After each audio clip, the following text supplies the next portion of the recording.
I do really believe 100% from every part of me that everyone has the capacity to be able to do the things that they want and not to be held back by the mental baggage that's in our head that we want to push through.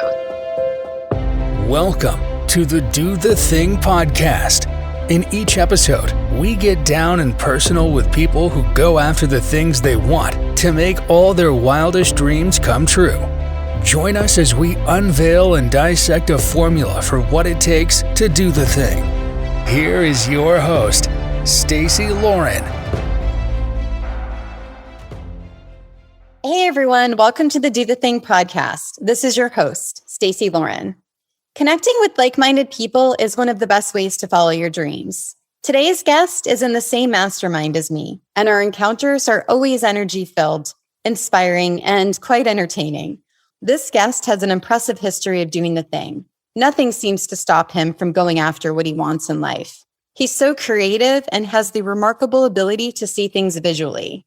The ideas that pop into his head are truly awe-inspiring. And he's so giving, too. During one of the meetings, he didn't have any problem to present to the group. So he spent his entire turn giving us tactical advice and gave us nugget after nugget of things we could do in our businesses. I love how he defines mistakes. Where other people might run away and hide forever, he makes the best out of a bad situation, even the embarrassing ones. And after hitting some really rough patches, he dusted himself off, got back on his feet, and continued dreaming. His sheer determination paid off in a big way. It's so cool to be a part of other people's successes, and watching him do the thing has made me realize that anyone can do what they put their mind to do. It's my honor to welcome Josh Grillo. Hey, Josh, welcome to the show. Hey, how you doing? I am doing great. This is so cool because I've literally had so many people from our mastermind on, so I'm so excited to just be able to have the listeners hear from the people who have helped me do the thing over the years and be able to have you share your story. Awesome. Well, I am happy and excited to be here because you're an awesome individual. So I always like talking to you. So anything I can share to help others would be fantastic. Aw, that's awesome. Well, why don't you start off and tell everyone a little bit about your background and your story? Sure thing. So my name is Josh Grillo. Let's see, I am 47 years old, got two kids, 8-year-old, 10-year-old. And I have been in business now since 2000, based out of San Diego, California. Moved here in 2000. And ever since then, I've spent a ton of time on the water. I do a lot of surfing, a lot of fishing, a lot of sailing.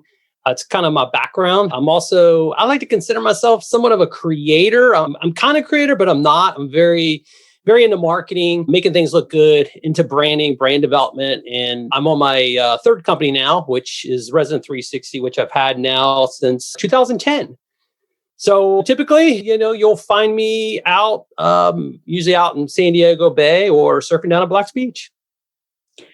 I love that. So would you say, to be able to start into business is such a huge thing for a lot of people, right? There's so much that gets involved in that. So I guess my first question is, were you into surfing before you started into business, or did business happen before surfing? You know what? I think they both kind of went hand in hand. I actually grew up on the East Coast, and I went to college down in North Carolina, right along the water. But one thing I always did is I had a journal in every job that I worked at, and I always had these kind of like fun jobs in college. So I was like either a bartender, I was like a bellhop.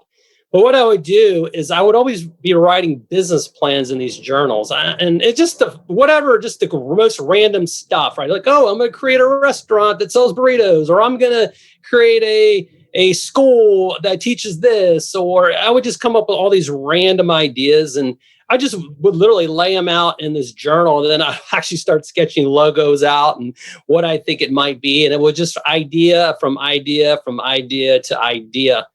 And, I think it wasn't really until I had a bad run-in. I'm going to say a bad run-in, but I had a really big learning lesson with an employer that I just kind of left and ended up starting my own thing with another business partner of mine.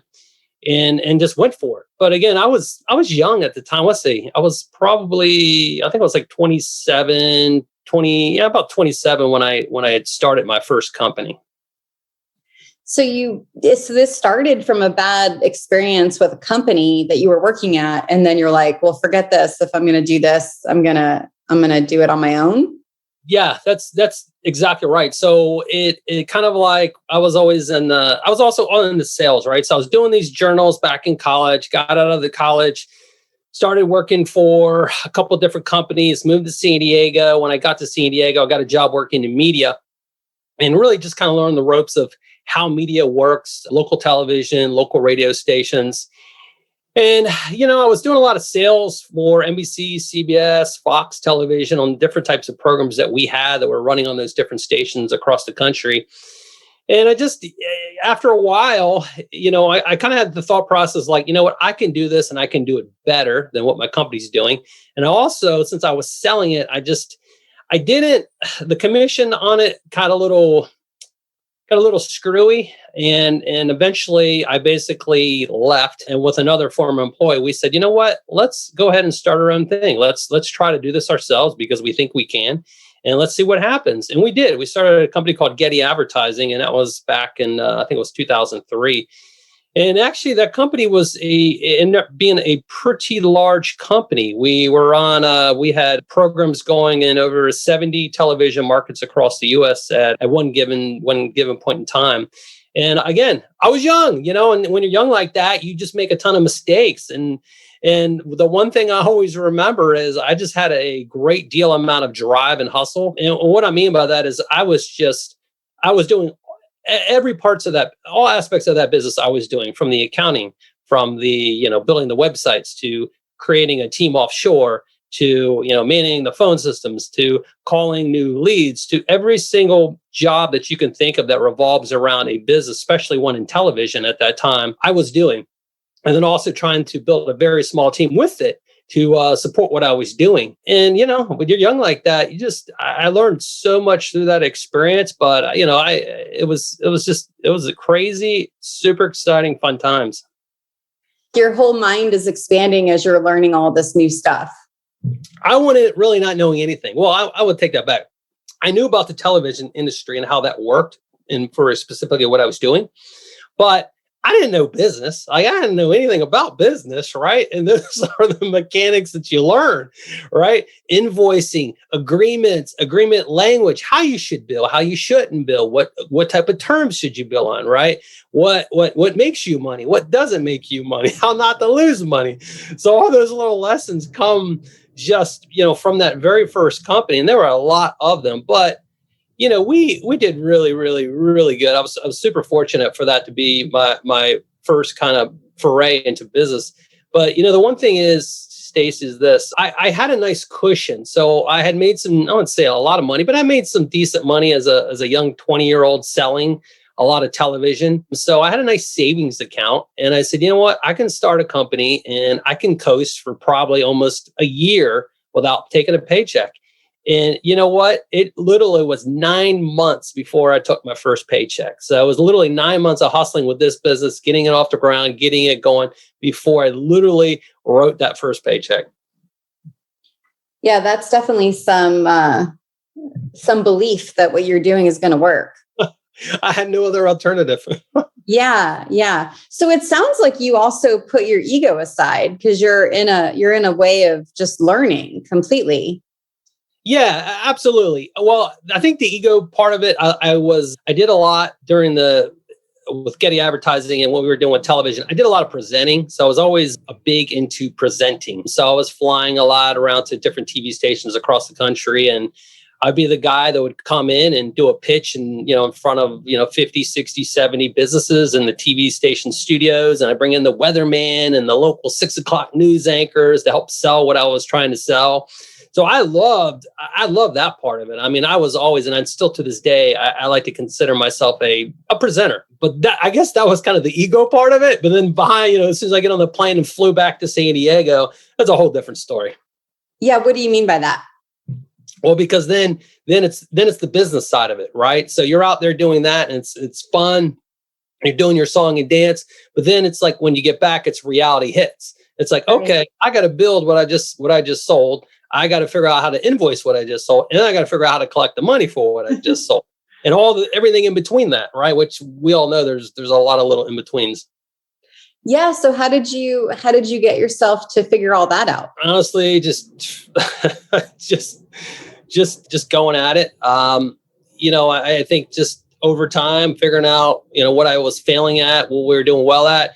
I think a lot of it, like even today, I still learn so much about agreements, right? And agreements are pretty much the hallmark of almost every business. There's some sort of handshake or written agreement, and then how payment terms work in that. But I've learned so much about really how to structure agreements that get signed, how to get paid, preferably first versus last, and then what does that payment cycle look like, right? So you don't go broke on the process. And that takes a long, at least for me, that takes a long time to learn that stuff. And you don't learn it unless you're actually doing a lot of agreements and collecting a lot of money and invoicing a lot of people and figuring out where those holes are. So I think it's just you're just going through the motions. You're just doing it, finding out what works, what doesn't work, changing your approach, and just that's how you do it. Learn over time.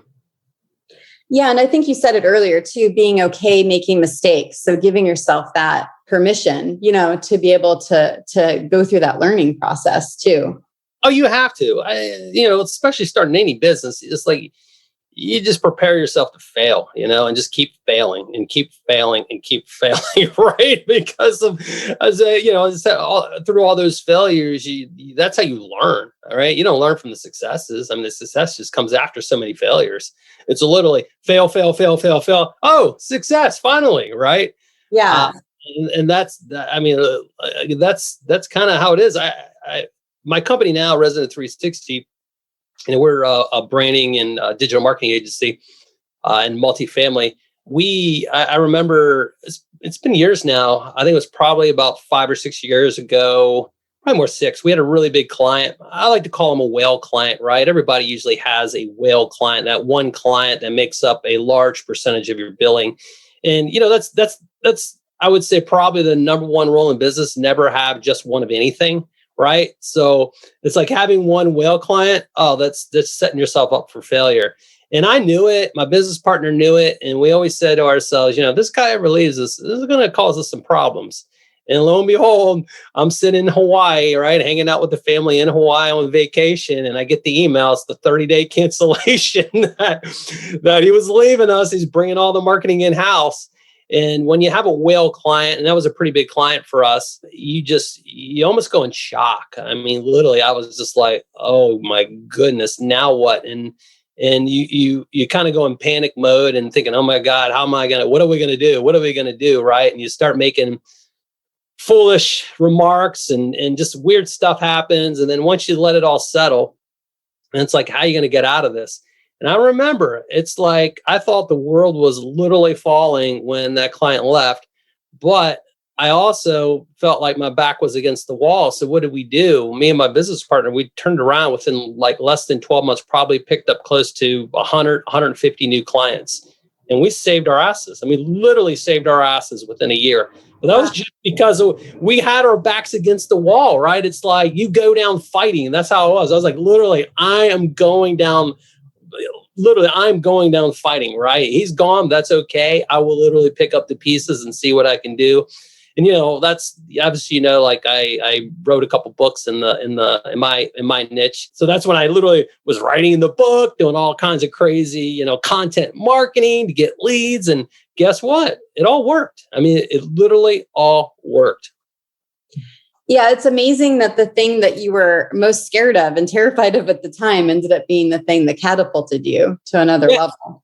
Oh, absolutely. Absolutely. And you know what? And that's what we needed. We needed that swift kick in the ass, right? Because we were too comfortable. I mean, we knew it. Like, I knew it. It's just like, it's going to happen, right? There's just no way that, we had this guy on forever. It's clients, right? Clients come and they go, and that's just kind of how it is. You got to accept that. And we just got a little too comfortable. And when we did, you know what happened. So, but that's okay, man. We made it. Yeah. So I think this is a good way of doing the thing is kind of that email comes or the whatever happened where you heard you lost the client, but like, how did you get yourself to really do the thing and not get paralyzed by it? Well, I remember I was sitting on the beach in Kona in Hawaii, and I was reading Tim Ferriss's book, The 4-Hour Work Week. Nice. I really remember this, right? I'm sitting there and I'm kind of panicking, but I'm reading this book, and then my brain starts thinking, I was like, well, maybe I should just start another company, right?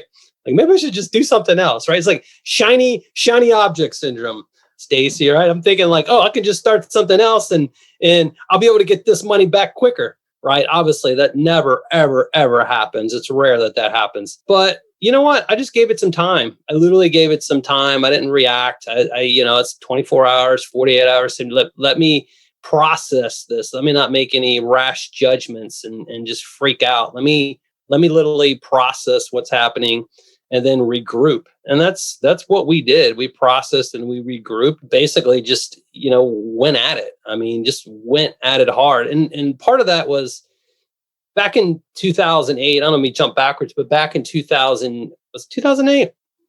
2008, when the market crashed, the housing market crashed. So my television business crashed with it. I mean, it was ugly. I mean, we had a nice multi-million-dollar company that within less than a year, we lost it all. I mean, it was down to, the money was so minimal that it's like, it doesn't even make sense to have this company anymore. And it seemed like it almost happened overnight, because everybody that was advertising on TV, they basically stopped advertising on TV. And that was my whole business. So I got absolutely crushed in that. And I didn't have a family at the time. I had a girlfriend, which is my wife now. But I remember sitting, and I'm sitting in my chair in my house. I'm living over in North Park, and I'm like, this is crazy. I don't even have enough money to pay for my property tax. And I look at my bank account. This is 2008, 2009-ish. I was like, I got literally like less than $2,000 in my bank account. I was like, how in the world did I ever get to this point? I just literally have $1 million company, right? I had the houses, everything, right? Tons of money. Literally, it's down to $2,000 left in my bank account.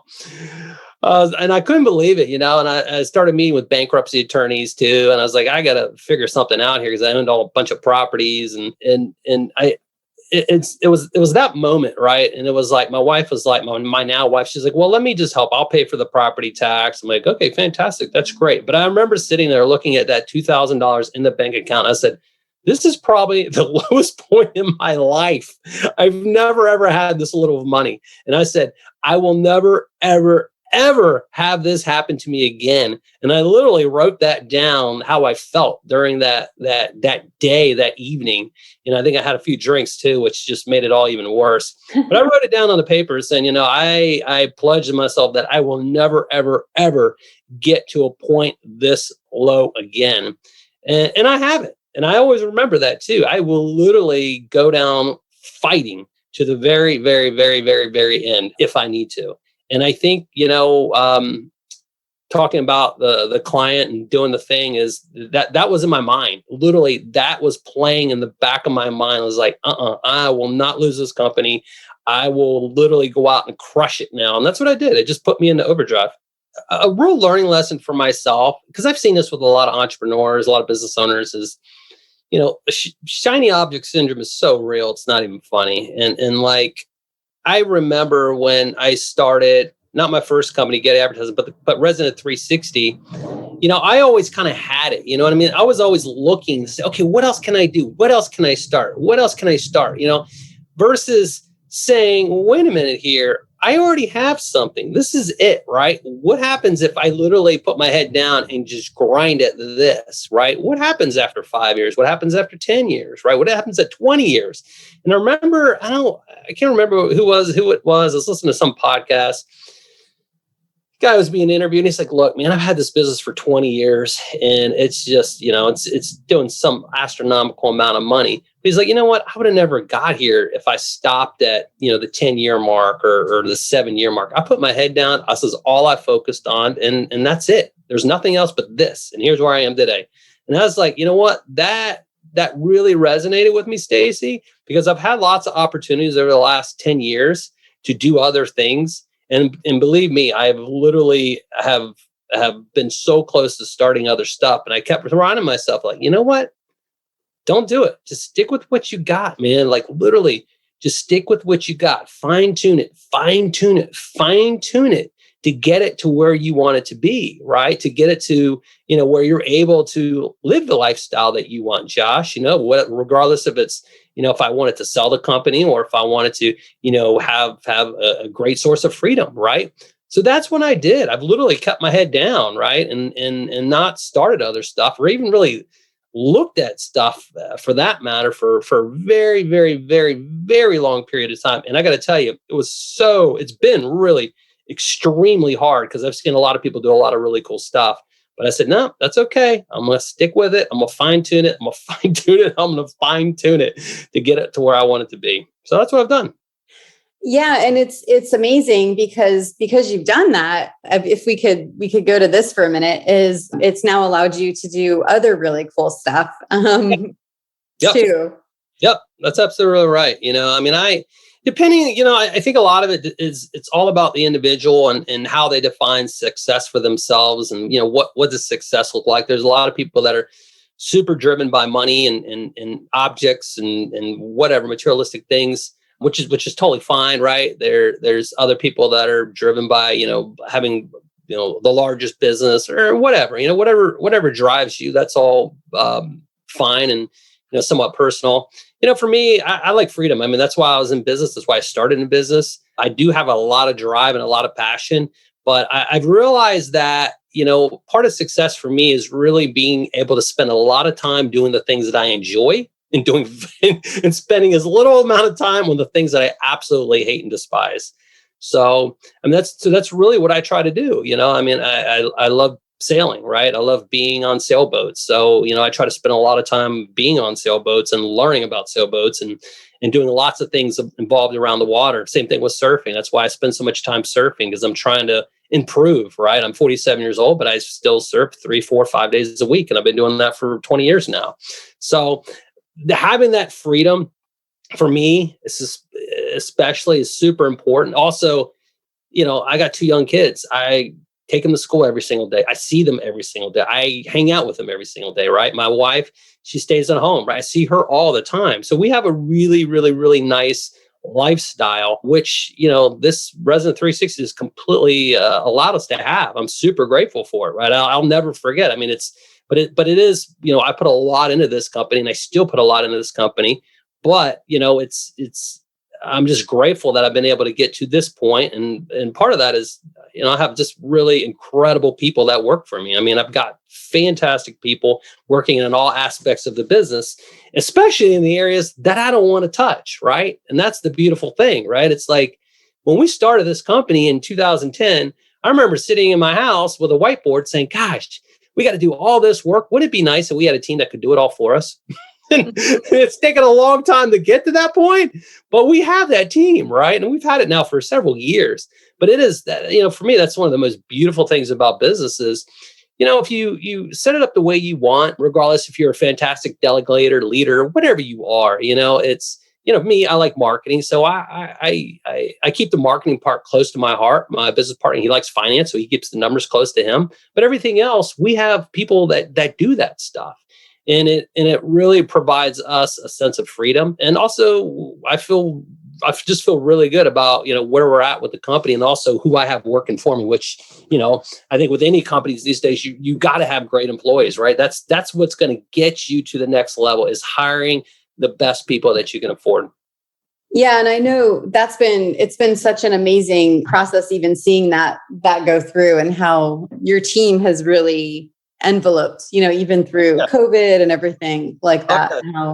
And you've heard all the highs and lows of my team because you're in the same mastermind as I am. So yeah, and it takes some finessing to get the right chemistry. I mean, it really does. I mean, it's when you're building small companies or you have a small company. When I say small company, I'm saying anywhere between 10 to 20, 25, 30 employees, it's really, everybody's got to have the right chemistry. It's really, really, really, really important. Part of that when you're looking to hire people and obviously you want to hire the best person you can for the job, but you also got to think about how are they going to relate with the other people that work for you, right? Are they going to get along or not?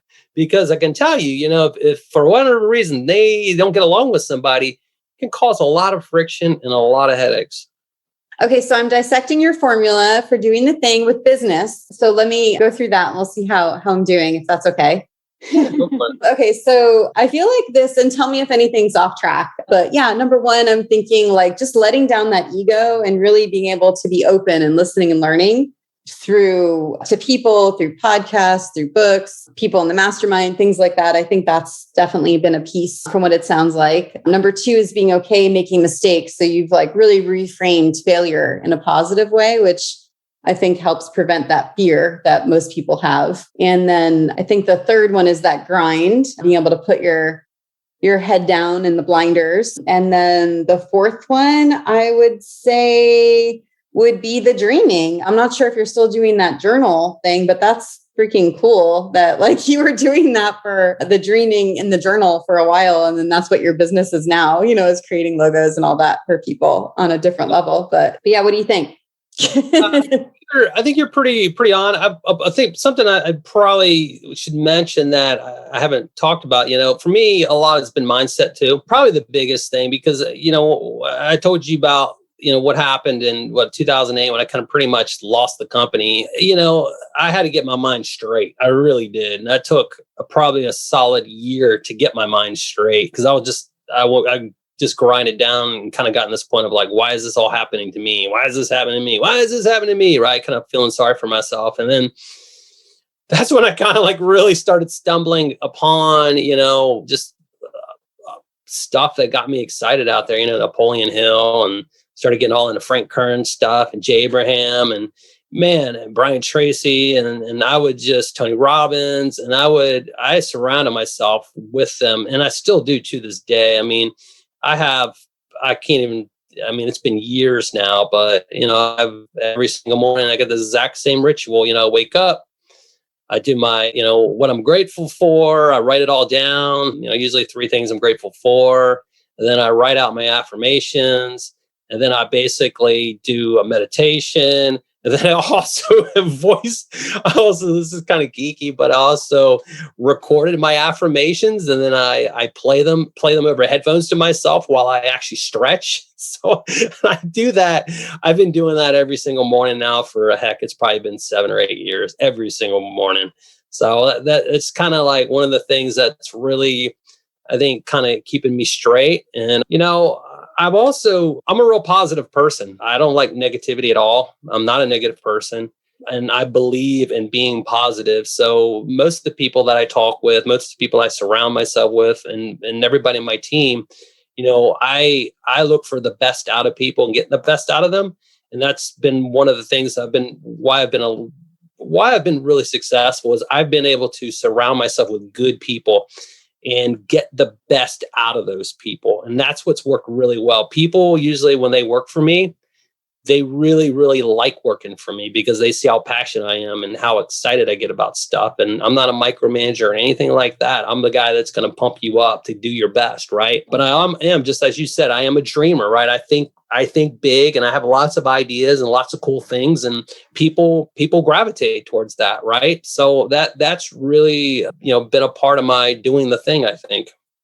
Yeah, that's great. Okay, so in the morning, I love this routine. So how did you get that cemented in to do that in the morning?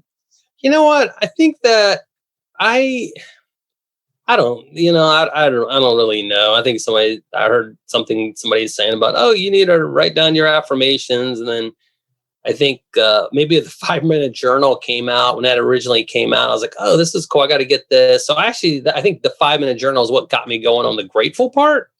The affirmations, I had always done those. But then, so I got the 5-minute journal and I started doing that. And then I just stopped ordering. And then I just started doing it on my own on paper. Then I mixed it with the affirmation. So that was kind of like my 1-2 punch. But again, I'm not sure what really kind of got me going into that, but I felt like it had a big effect on me. So I never it's just part of my makeup now, right? When I don't do it, I feel bad. I feel guilty when I don't do it in the morning. So I try to do it. Yeah, I think that's great. So, okay, I wanted to also talk about the boat because I've been part of that journey, and I'd love you to share just kind of your boat story, if you don't mind, because I do think this is doing the thing, especially the new one you just got too. Yeah, sure. So I kind of grew up.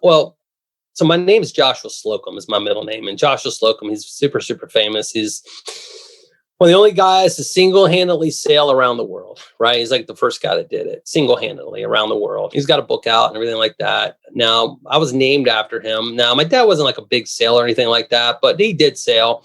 I grew up having boats, and I came to San Diego, and I remember I was driving down Harbor Island, and I saw the boat out for sale. I was like, oh my God, I love that boat. I'm going to go buy it. And I had money. So I went and wrote a check right then for that boat, and I bought it, and I figured it out. I actually crashed it the very first day I took it out at J Street Marine. I literally ran it right out of the channel into the reef, and I had to call the insurance company. I had to take it to LA and fix it. So I actually crashed it twice.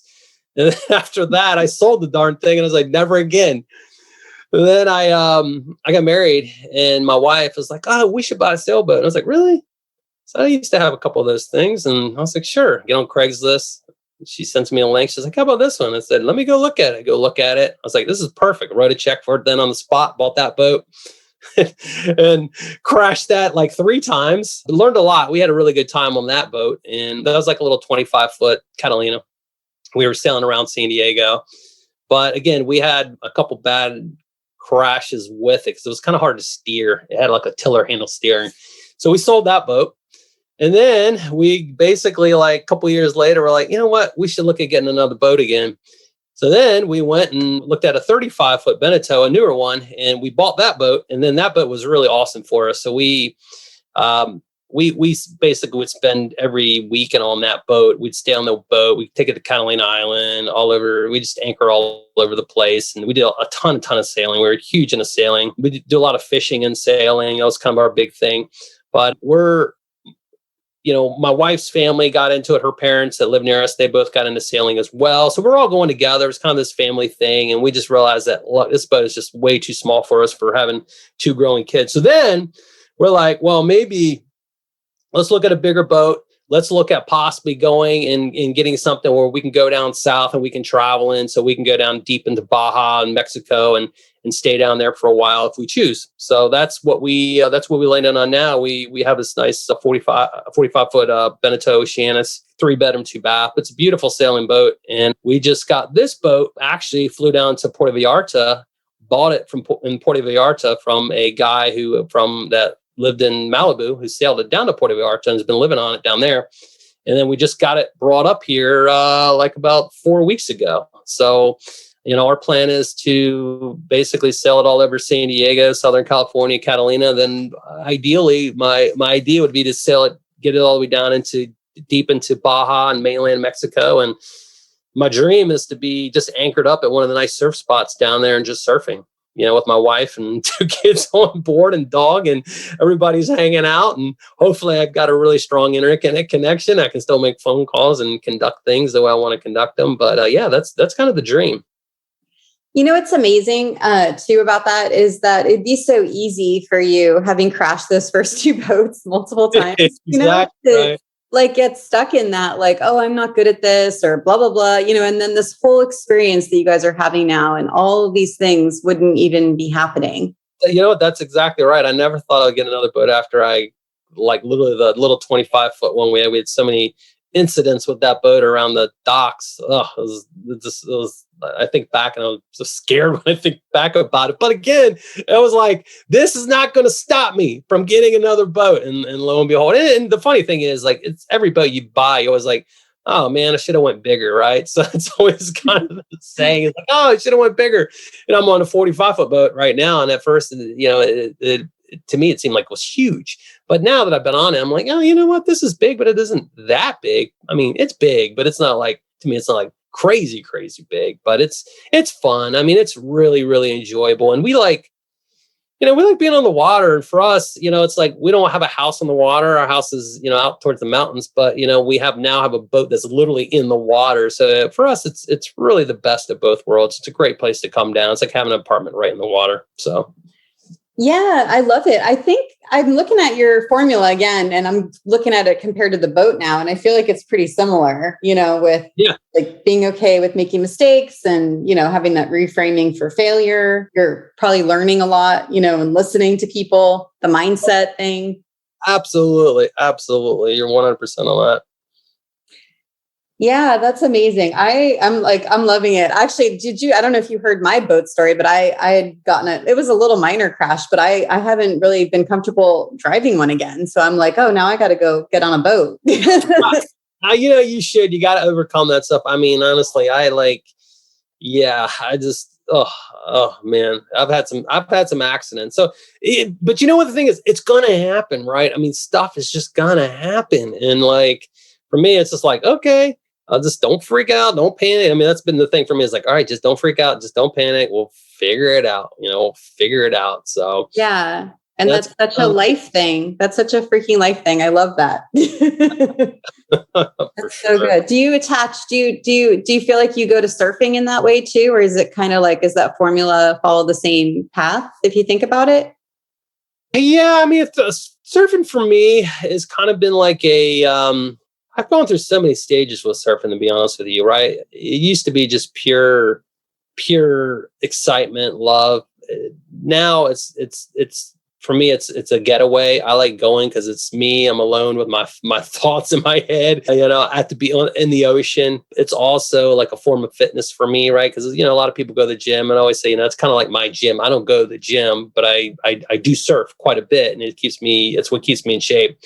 But, I don't know. I just love it. Yeah, I guess so. I guess it is that way because I've had my love-hate relationship with surfing because, just like anything else, you kind of get bored with it. You get tired of it. But then, you don't go for a while. You're like, what am I doing? What the heck am I doing with myself? Right. You just go and get out there, and that's what I do. I just do it. Keep going. Yeah, that's awesome. Yeah. Okay. So throughout all your experiences, what do you think's been the hardest thing for you? Well, I think one of the hardest things for me was back when I had lost it all with my first company. Oh my God, that was like, I still get shivers when I think about it right now, talking to you about it. Right. Cause it was such a low point for me. Cause I was always kind of a guy that always like, I was always good with money. Right. And I always consider myself smart with money. I always had money. Right. I just had money. I was always working or doing something, but I always had money. And when I got to that point where I didn't have any, it was really, really, really scary. I mean, it was just scary. And I didn't know what to do. I was floundering, right? I didn't know what to do for business. I was just floundering and I was kind of soul searching. And it was a very, very, very, very tough part of my life. And that I had to overcome, but it's made me mentally tough. So, and I think it's from a personal level and from a business level, that's made me mentally tough because like I said earlier, I will never go back to that point in time ever, ever, ever again. I know I won't, right? It's literally like, I know when you hit rock bottom, that was my rock bottom, right? I hit it and I turned around and came back up. So for me, that's gotta be it. Okay. You have one piece of advice to give to the listeners about doing the thing. What would it be? I would say my piece of advice would be find out what success means to you and do it. So whatever whatever your definition of success is for you personally, whatever that may be, literally write it down, put it on the wall and do that. Go for it. Yeah, it's so powerful, right? Because I don't think people realize just how different everyone's interpretation is of it. And until you understand what it means to you is, there's no way to get what you want, That's exactly right. I mean, I always think about, again, because obviously we both basically live in business, right? We're in business all the time, right? But it's like, I always think about business and I possess so much drive but I always am like, okay, well, do I really want to go, do I want to go and just hustle my face off and, do 60, 70, 80, 90 hours a week to get my company doing X? Or do I'd rather not do that and have extra, have all this time, what I can do and spend time with my kids and do this. So it's like, those are all things that are going to go through your mind, right? I mean, they still go through my mind, but I know for me, what I want and the way that I live and the lifestyle I live, I know what makes that happen, right? I just know, right? And that's basically my term of success, right? That's just a big thing, right? You have a company, right? When you go into business and you've been in business for a while, you get to reach a point. You're like, okay, well, do I want to sell my company or do I want, have a lifestyle business, right? I mean, those are two different tracks that you can take, right? So again, it's really just defining, what is success for me and for you. I mean, it's kind of almost like, what do you want out of life, right? Yeah, it's true. I remember I actually did that exercise for my business. Gosh, it's been a few years, but it was a survey just saying, what does success mean to you? And honestly, every single person had a different answer. So it is amazing how everyone's got a different interpretation. It's, it's really tough too. It's really tough because if you got to strip, it's like almost you got to strip back the layers right now. I'm older now, so I know what it is for me. But, if you would ask my younger self, it'd be a completely different answer for sure. And if you strip out all the outside voices and stuff like that, right? And, everything else that's out there right now, which that can, shape the way you feel and think, it's once you get down to it, it's a tough thing to answer. But I think as time goes on and the more experience you have, and the more experience you get with what you're doing and the way you live your life and you live your lifestyle, it starts to really form itself for you. It's so true. And then if people want to learn more about you and what you're up to, do you have a place they can see what's happening? Well, I typically, I'm not really out there on the social spheres all that much, but anybody can obviously email me at any time. I don't care. Josh@resonant360.com, or you just go to my website, resonant360.com. You can join our newsletter there. I do put that out every Wednesday, but again, that's a little bit more focused on the business that I am in. You can connect with me on LinkedIn as well. I'm there, Josh Grillo, and I'd be happy to talk with you there. Yeah. And I think the newsletter is actually kind of cool for people to get on regardless, just because it gets your mind firing in all these different ways with how you put it together. Yeah. It's kind of funny with that newsletter thing. I've been doing it now for so long, like 3 years straight, I believe. And it's like, it's one of those things that is a grind, but it's like, you do it, you build the habit, you keep doing it. And then you have this voice that say, oh, nobody's even reading this, right? But then all of a sudden you get the email from somebody who says, oh, I really like this news, or it was really good. So then you keep doing it more and more and more and more, and then you go back to the same thing. It's like, oh, nobody's reading this. Then you get a couple of emails, hey, this was such a great tip that you gave. Then you do it more and more and more, and finally over time you start saying, wow, it actually has given your company a lot of benefits. So keep doing it. Yeah, I know. I love it. So well, you're awesome. Thank you so much for coming on and chatting with me. And it's been fun because it's like we've known each other for years, but I got to learn more about you, which is cool. Yeah, absolutely. Yeah, it's been fantastic, Stacey. And you're an incredible person, always passionate, always positive, right? Always just, happy, which is what I love. I mean, you're always so excited for life, which is just great to see. Aw, well, thank you. Thanks for listening to the Do the Thing podcast. We hope you enjoyed the show, but even more, we hope you'll be inspired to do the thing. Do you have a burning question on doing the thing that you'd like answered? How about an inspiring do the thing story of your own that you'd like to share? We'd love to hear all about it. Just leave us a voice message at dothething.callcast.co or email us at hello@dothethingpodcast.com.